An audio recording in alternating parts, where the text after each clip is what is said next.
what makes Summit County sustainable and how are we improving our sustainability. I noticed that they're building, they're building 3 greenhouses out here. There's a number of them down in Silverthorne. I mean, I know there's that is kind of interesting about providing. Obviously, you can't have a big enough operation to feed everybody in Summit County for the greenhouses, but it's a start, I think. What it's a pilot project. Yeah, pilot project. Well, what other things? I mean, we had talked about in one of the earlier iterations of sustainability is, can we be energy self-sufficient here somehow? What would it take? And is it an outcome that would really improve the quality of life here? You measure sustainability and quality of life when people are willing to accept. I think one of the most important things that Frisco has done in the last few years is to get a public process going with businesses, individuals, and to get the Clean Tracks Initiative. And I meant to bring my reusable bag today, and I forgot, it's in the car, to show you. But the Clean Tracks Initiative is one that has been worked on. It was worked on for several months by a citizens group, as I said, including business owners and townspeople and staff, and I think we had a couple of council members on that too.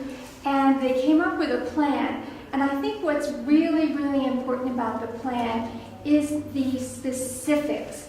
Because, I mean, in general, we can all, make a mission statement that sounds wonderful. And this one has one too. But I think what's important is that it has specifics that citizens can do that will help this whole business of sustainability, things that business owners can do, things that government can do, things that visitors can do. And it actually lists those things, and those things are available on our friscogov.com website, which is a link from the regular Town of Frisco website. And I think it's wonderful that in order to have a sustainable community, you have to have people who are part of the community, not just here for 2 weeks, which certainly contributes to our economy as well. Tourism is a part of our economy, but that can sustain our community by being people that are invested in the community, people that work here, people that you get to know, people that you see, people that you trust. And that idea of community sustainability was a big part of why we felt so strongly that we wanted to go ahead with the people and neighborhood. Because with 60 to 65% in our county second homeowners, we need locals here who can be a vibrant part of our community, who don't have to travel and use the energy it takes from Alma, from Kremling, from anywhere of all these areas that our workers come from. We also have a townwide reforestation plan, which is in place, which we're working on getting implemented as soon as we are able to do so, to replace those trees which have been lost through beetle kill, through wind, all those things, to make our community have the same natural resources in terms of trees that we once had. What's a sustainable business look like that could come into that parcel, that commercial parcel into Frisco? That's the big question. I think a sustainable business, and I don't think it's one business, but this is my own opinion, I don't think it's one.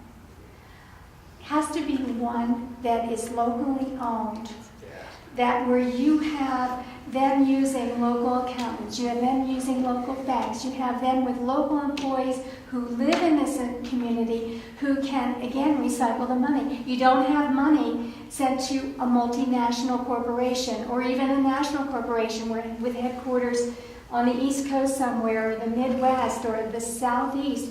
You have that kind of sustainable economic business or businesses that will perpetuate itself. That's what I think of in terms of sustainable business. You want anything, you want some kind of a mix that is unique, that also fits with the character of the community, that people support. That's the key thing. You want support from the community, not something imposed on the community.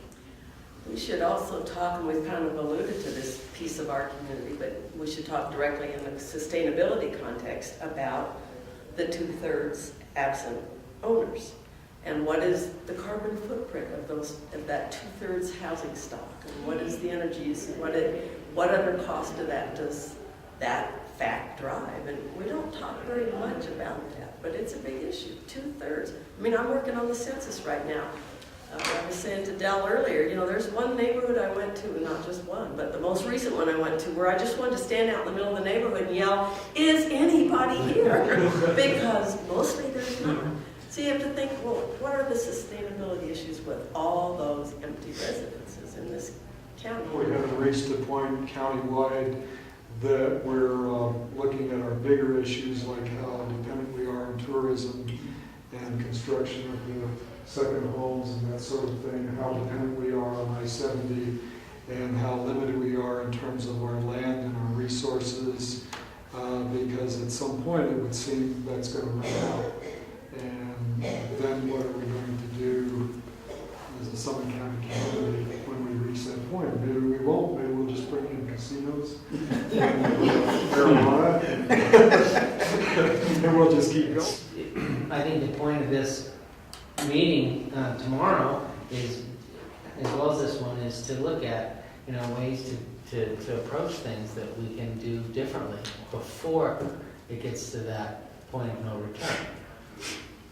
We all, and this applies to the towns, we're all scrambling.